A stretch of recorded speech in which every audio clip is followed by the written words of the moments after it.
Hello and welcome my dear friends, good morning to everyone. দেখো, আজকে আমরা একটা ইম্পর্টেন্ট জিনিস আলোচনা করব। দেখো, এই ইম্পর্টেন্ট যেটা আজকে আলোচনা করব, যে মাতৃভাষার মাধ্যমে শিক্ষা সম্পর্কে বিভিন্ন কমিশনের বক্তব্য। ঠিক আছে, তো আমরা এটা দেখবে ডিএলএড পার্ট 1 পার্ট 2 বলো বা টেট সি টেট এই টাইপের এক্সামগুলোর ক্ষেত্রে এখান থেকে কোশ্চেন আসে, যে হতে পারে সেই কমিশনের কখনো জিজ্ঞেস করতে পারে চেয়ারম্যানের নাম, বা সেটা কত সালের কমিশন ছিল, বা সেই কমিশনের মূল বক্তব্য কি ছিল। যেমন স্পেসিফিক্যালি একটা কোশ্চেন, ত্রিভাষা সূত্রের কথা কোন কমিশন বলেছিল। আমরা সবাই যেটা জানি কোঠারি কমিশন। তো আমরা পার্ট বাই পার্ট প্রত্যেকটা কমিশন সম্পর্কে আলোচনা করব। তাহলে দেখো, এই যে মাতৃভাষার মাধ্যমে শিক্ষাদান করা, স্কুলে বলো বিভিন্ন যে শিক্ষা গ্রহণ যে কেন্দ্রগুলো আছে, সেগুলো মাতৃভাষার মাধ্যমে শিক্ষাদান, এগুলো শুধুমাত্র আজকে না, এটা স্বাধীনতার বহু আগে থেকেই এটা বেশ জোরালো হয়ে উঠেছিল।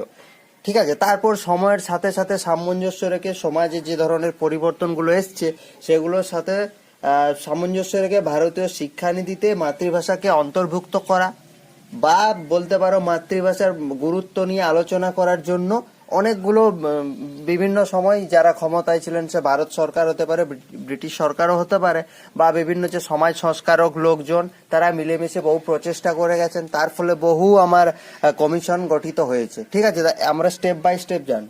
তো এই কমিশনগুলোকে আমরা দুটো ভাগে ভাগ করতে পারি। আমরা এই যে আমি বললাম না এতগুলো কমিশন গঠন হয়েছিল, এই কমিশনগুলোকে আমরা দুটো ভাগে ভাগ করতে পারি।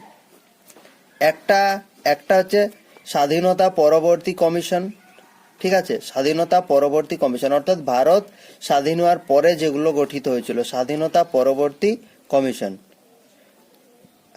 আর একটা আমি বলতে পারি যে স্বাধীনতার পূর্ববর্তী কমিশন, অর্থাৎ ভারত স্বাধীন হওয়ার পূর্বে, স্বাধীনতার পূর্ববর্তী কমিশন।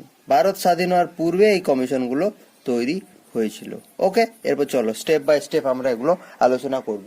দেখো, প্রথমেই যেটা আমরা আলোচনা করব সেটা হচ্ছে পার্টিকুলার কোনো কমিশন না, বাট খুব গুরুত্বপূর্ণ ভূমিকা প্রদান করেছিল। সেটা হচ্ছে উডের ড্যাসপ্যাচ। আমরা ইতিহাসে সবাই পড়ে থাকি উডের ড্যাসপ্যাচ, এটা বাংলাতে বলা হয় নির্দেশনামা। উডের ড্যাসপ্যাচ বা নির্দেশনামা। সালটা হচ্ছে, এই সালটা মনে রাখবে 1854। ঠিক আছে, 1854। তাহলে এখানে কি বলা হচ্ছে না, 1854 সালে বোর্ড অফ কন্ট্রোলের সভাপতি, তৎকালীন বোর্ড অফ কন্ট্রোল ছিল, এগুলো তোমরা ইতিহাসে পড়ে থাকবে। তো বোর্ড অফ কন্ট্রোলের সভাপতি লোকটার নাম হচ্ছে চার্লস উড।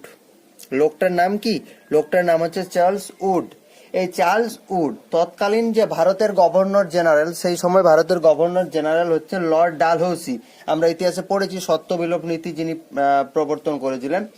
এই ডালহৌসিকে কিছু শিক্ষামূলক প্রস্তাব পাঠিয়েছিলেন, তাতে প্রাইমারি স্কুলে মাতৃভাষার মাধ্যমে শিক্ষা গ্রহণকে তিনি গুরুত্ব দিতে চেয়েছিলেন। তাহলে স্বাধীনতার পূর্ববর্তী কমিশন সর্বপ্রথম প্রচেষ্টা মাতৃভাষার মাধ্যমে শিক্ষাদান করার সর্বপ্রথম প্রচেষ্টা হচ্ছে উডের ড্যাসপ্যাচ। এই উডের ড্যাসপ্যাচ লর্ড ডালহৌসি, তৎকালীন যে গভর্নর জেনারেল লর্ড ডালহৌসি, এই লর্ড ডালহৌসিকে একটা নির্দেশনামা পাঠিয়েছিলেন। এই নির্দেশনামাতে তিনি প্রাইমারি লেভেলে, তিনি শুধুমাত্র কিন্তু প্রাইমারি লেভেলে বলেছিলেন, প্রাইমারি লেভেলে মাতৃভাষার মাধ্যমে শিক্ষাদান করার কথা তিনি বলেছিলেন।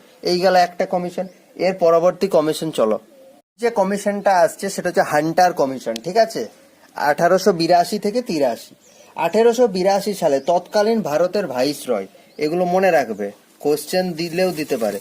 তৎকালীন ভারতের ভাইসরয়ের নাম কি? লর্ড রিপন। 1882 সালে তৎকালীন ভারতের ভাইসরয় লর্ড রিপন, সেই লর্ড রিপন উইলিয়াম হান্টার, এই যে হান্টার কমিশন যার নামানুসারে, সেই লোকটার নাম হচ্ছে উইলিয়াম হান্টার। এই উইলিয়াম হান্টারের নেতৃত্বে একটা কমিশন গঠন করেছিলেন। ঠিক আছে, এবং এই কমিশনে কি বলা হয়েছিল, যে বিদ্যালয় স্তরের কথা অস্বীকার করলেও স্পষ্ট ভাষায় প্রাথমিক বিদ্যালয় স্তরে শিক্ষার প্রধান মাধ্যম হিসাবে মাতৃভাষার কথা বলা হয়েছিল। অর্থাৎ উডের ডেসপ্যাচের মতোই হান্টার কমিশনও শুধুমাত্র প্রাইমারি লেভেলে শিক্ষাদান করার ক্ষেত্রে মাদার ল্যাঙ্গুয়েজ বা মাদার টাং যেটা বলো, মাতৃভাষার কথা বলা হয়েছিল। ঠিক আছে, তাহলে হান্টার কমিশনও কিন্তু বিদ্যালয় বা উচ্চ মাধ্যমিক বিদ্যালয় এই স্তরের কিন্তু বলেনি, জাস্ট প্রাইমারি, দুটোই প্রাইমারি স্তরের কথা বলেছে। এরপর আমরা যেটা যাব সেটা হচ্ছে স্যাডলার কমিশন। ঠিক আছে, এরপর আমি এখানে লিখে নিচ্ছি স্যাডলার কমিশন। স্যাডলার কমিশন দিয়ে আরেকটা প্রশ্ন আসে, এই স্যাডলার কমিশনের যদি তোমরা সালটা দেখতে যাও তাহলে এটা হচ্ছে 1917 থেকে 1919।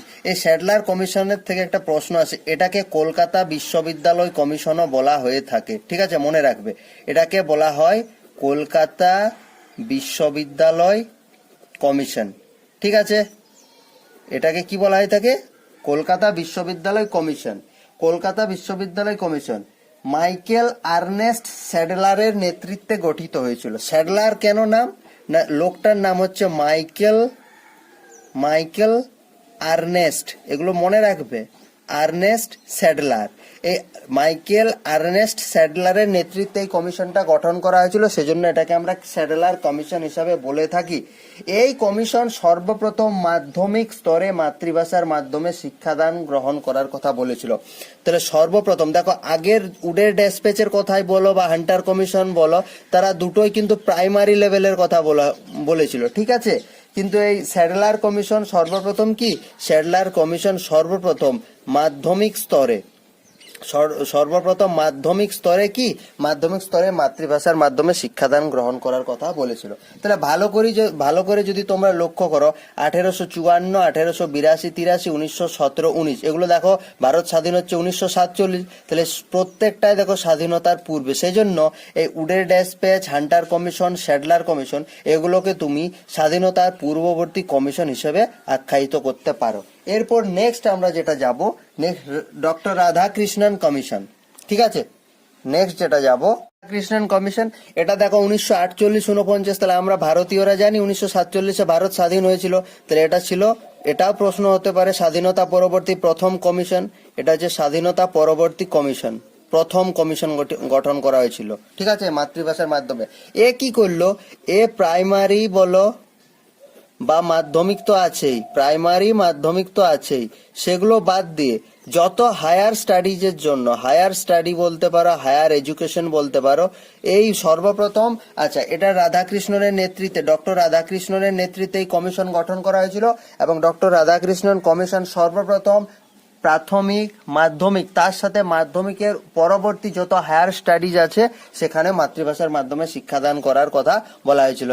ঠিক আছে, মাস্টার্স বলো, পিএইচডি বলো, প্রত্যেকটাতে মাতৃভাষার মাধ্যমে শিক্ষাদান করার কথা বলা হয়েছে। নেক্সট যেটা আমরা যাব, নেক্সট হচ্ছে সেটা হচ্ছে মুদালিয়ার কমিশন। এগুলো খুব প্রশ্ন আছে, এগুলো কিন্তু মনে রাখবে, কত সালে এসছে, কি বলেছে এবং তার চেয়ারম্যানের নামও মনে রাখবে।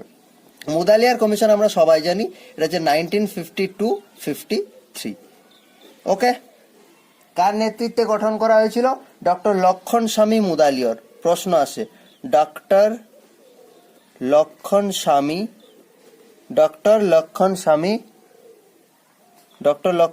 মুদালিয়ার। ঠিক আছে, ডক্টর লক্ষণ স্বামী মুদালিয়ারের নেতৃত্বে এই কমিশন গঠন করা হয়েছিল। এবং মাধ্যমিক যে শিক্ষা স্তর ছিল, এটার উদ্দেশ্য ছিল মাধ্যমিক শিক্ষা স্তরে যেভাবে শিক্ষাদান করা হচ্ছিল সেটাকে পুনর্গঠন করা এর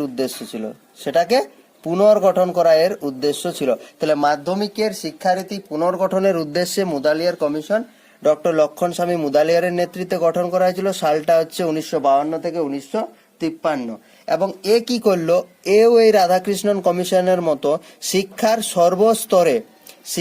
সর্বস্তরে মাতৃভাষার মাধ্যমে শিক্ষাদান করার কথা বললো। এবং সব থেকে শেষ যেটা আসছে, যেটা খুব ইম্পর্টেন্ট, সেটা হচ্ছে কোঠারি কমিশন। এবং এটাই এখনো পর্যন্ত শেষ কমিশন মাতৃভাষার মাধ্যমে শিক্ষাদান করার জন্য। এটার সাল হচ্ছে 1964-66, 1964 থেকে 1966। কার নেতৃত্বে গঠন করা হয়েছিল? এই লোকটার নাম হচ্ছে, মনে রাখবে, দৌলত সিং কোঠারি। লোকটার নাম মনে রাখবে, দৌলত সিং কোঠারি। দৌলত সিং কোঠারির নেতৃত্বে 1964-এ এটা গঠন করা হয়েছিল।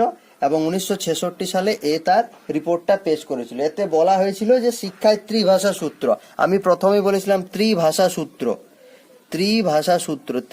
সূত্রের কথা কে বলেছিল? এই কোঠারি কমিশন বলেছিল। এই ত্রিভাষা সূত্র কি? ত্রিভাষা সূত্র বলছে একটা নিম্ন প্রাথমিক স্তর, একটা মাধ্যমিক স্তর, একটা আধুনিক ভারতীয়। ঠিক আছে, তাহলে দেখো ত্রিভাষা সূত্র কি বলছে? ত্রিভাষা সূত্র বলছে নিম্ন প্রাথমিক স্তরে শুধুমাত্র মাতৃভাষা বা আঞ্চলিক ভাষার মাধ্যমে শিক্ষাদান করতে হবে। নিম্ন প্রাথমিক স্তরে শুধুমাত্র মাতৃভাষা বা আঞ্চলিক ভাষার মাধ্যমে শিক্ষাদান করতে হবে। এরপর নিম্ন মাধ্যমিক স্তর যেটা, সেই নিম্ন মাধ্যমিক স্তরে মাতৃভাষা থাকবে, ইংরেজি বা হিন্দি থাকবে এবং আরেকটা যে কোনো আধুনিক ইউরোপীয় ভাষা, এগুলোর মাধ্যমে শিক্ষাদান করতে হবে। এবং ফাইনালি উচ্চ মাধ্যমিক স্তরে মাতৃভাষা থাকছে, উপরোক্ত ভাষাগুলোর মধ্যে যে কোনো একটি। উপরোক্ত ভাষা যে কোনো একটি বলতে হয় হিন্দি, নয়তো ইংরেজি, আর অন্য যে কোনো একটা ইউরোপীয় ভাষা যেটা আধুনিক। তাহলে কি কি বললাম? নিম্ন প্রাথমিক স্তরে শুধুমাত্র মাতৃভাষা থাকছে, নয়তো আঞ্চলিক ভাষা থাকছে। নিম্ন মাধ্যমিক স্তরে মাতৃভাষা থাকছে, ইংরেজি বা হিন্দি যে কোনো একটি থাকছে এবং অন্য একটা যে কোনো ইউরোপীয় ভাষা থাকছে। এবং উচ্চ প্রাথমিক স্তরে মাতৃভাষাও থাকছে আর উপরোক্ত ভাষাগুলোর মধ্যে যে কোনো একটি। অর্থাৎ তোমরা যদি ভালো করে প্রত্যেকটা ক্ষেত্রে দেখলে এই ত্রিভাষা সূত্রে, তাহলে নিম্ন নিম্ন প্রাথমিক কি বলো, নিম্ন প্রাথমিক কি বলো, নিম্ন মাধ্যমিকই বলো আর উচ্চ মাধ্যমিকই বলো, উচ্চ মাধ্যমিকই বলো, প্রত্যেকটাতে কিন্তু মাতৃভাষাটা কমন ছিল। মাতৃভাষাটা কমন ছিল, মাতৃভাষায় থাকবে, তার সাথে বাংলা বা ইংরেজি থাকবে বা অন্য কোনো যে কোনো একটা আধুনিক ইউরোপীয় ভাষা থাকবে, বাট মাতৃভাষাটা কমন। ঠিক আছে, তাহলে ভালো করে দেখো, এ রাধাকৃষ্ণন, মুদালিয়র আর কোঠার, এই তিনটের সাল দেখো ভারতের স্বাধীনতার পরবর্তী, সেজন্য এগুলোকে বলা হচ্ছে স্বাধীনতা পরবর্তী কমিশন। আই হোপ আমি ক্লিয়ার করতে পারলাম। এটা যদি ভালো করে সবাই করে যাও, তাহলে সিটেট বলো, টেট বলো বা ডিএলএড থেকে এই কমিশন দিয়ে যে ধরনের প্রশ্ন হয়, এর বাইরে আর একটা প্রশ্ন আসবে না, এটা আমি গ্যারেন্টি দিয়ে বলছি। ওকে, আজকে এ পর্যন্তই, পরের দিন দেখা হচ্ছে পরের ভিডিওতে। ততক্ষণ ভালো থাকুন, সুস্থ থাকুন, আর ভালো লাগলে অবশ্যই ভিডিওটা লাইক, শেয়ার আর সাবস্ক্রাইব করে দেবেন। Thank you, have a good day.